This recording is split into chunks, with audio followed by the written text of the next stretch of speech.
ano nga lang, mas masakit yung kinalagyan, yung kondisyon nung unang subject dahil nagkaroon pa ng dagdag na problema dahil nagkaroon ng second family, no?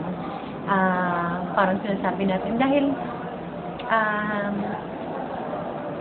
although hindi nabanggit kung nasaan yung second family na kasi OFW yung unang tatay, either hindi nila nakilala o ano. Kasi usually yung pagtugon natin dun sa kalungkutan, ano yan eh, iba-iba yan. No?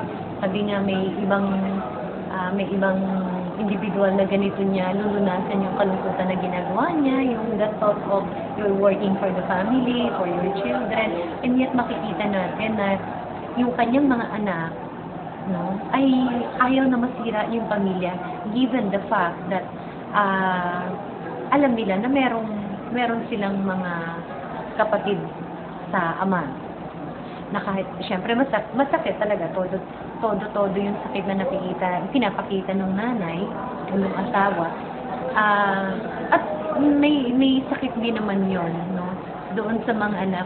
Pero, nakikita nila, pinapakita nila, bagamat hindi nila ma-verbalize, makita mo doon sa mga aksyon nila, na hindi makakatulong yung kumbaga, hindi ko naman sinasabing pagtatakwil, pero yung kung halimbawa maghihiwalay sila nanay, parang hindi nila nakikita na yun yung kasagutan para maibsan yung sama ng loob o mapatawan ng kaparusahan, no? Quote-unquote, si tatay dun sa ginawa niyang pagkakaroon ng ikalawang pamilya. Parang, kumbaga, nakaraan na yun nangyari na yun. No? Ang importante ngayon, buhay si tatay, at pulutin ulit, no, yung mga naiwan at mula doon magsimula. Parang kahit nakikita nila na dati siyang tumatayong tagapagtaguyod ng pamilya, no, yung sa panahon na siya ay nakakagampan ng tungkulin bilang ama, nandiyan naman siya eh. Sino ba naman ang hindi, sabihin nga natin, hindi nakakagawa ng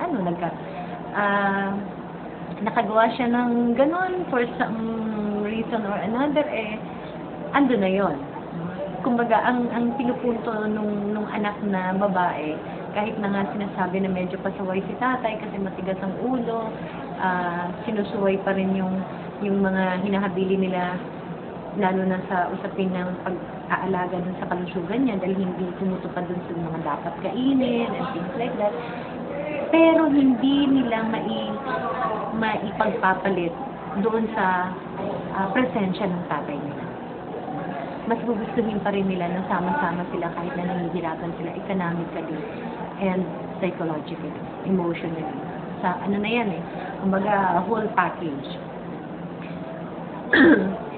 Balinaw din ipinapakita dun sa ikalawang subject na although wala namang ganong salik o factor na walang no third party involved. Pero talagang dun sa dalawang anak, kita mo yung yung pagmamahal nila dun sa kanilang ama, yung asawa, ganun din na thankful nga siya kasi kahit papano siya yung nagagampanan niya ngayon yung dating tungkulin at papel ng kanyang asawa na buhayin yung pamilya. Kasi lalo na sa panahon ngayon, hindi talaga kakayanin na yung lalaki lang yung nagtatrabaho. Tsaka hindi naman ganun dapat yung maging pagtingin na lalaki should provide or the husband should provide.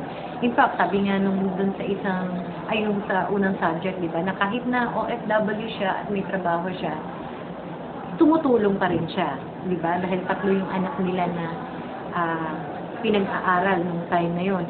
Ngayon, ang malaking tulong doon sa unang subject, may anak na siyang OFW. Pero sabi nga niya, syempre hindi katulad ng sa asawa, parang doon sa asawa niya, obligado na magpadala sa kanya, di ba? Pero ngayon yung sa anak niya, parang kung ano lang yung naibibigay. Kasi also looking forward yung kanyang son to have a family of his own. So, tama naman yon. Ang siguro yung kinanay na lang dun sa subject number 1 para madaling sabihin na dapat mag-move on na dun sa past ni tatay.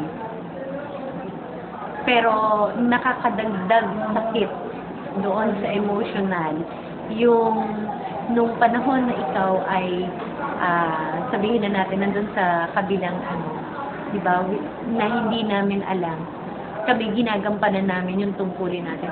Kumaga lahat doon sa pamilya, gumagampanan ng tungkulin.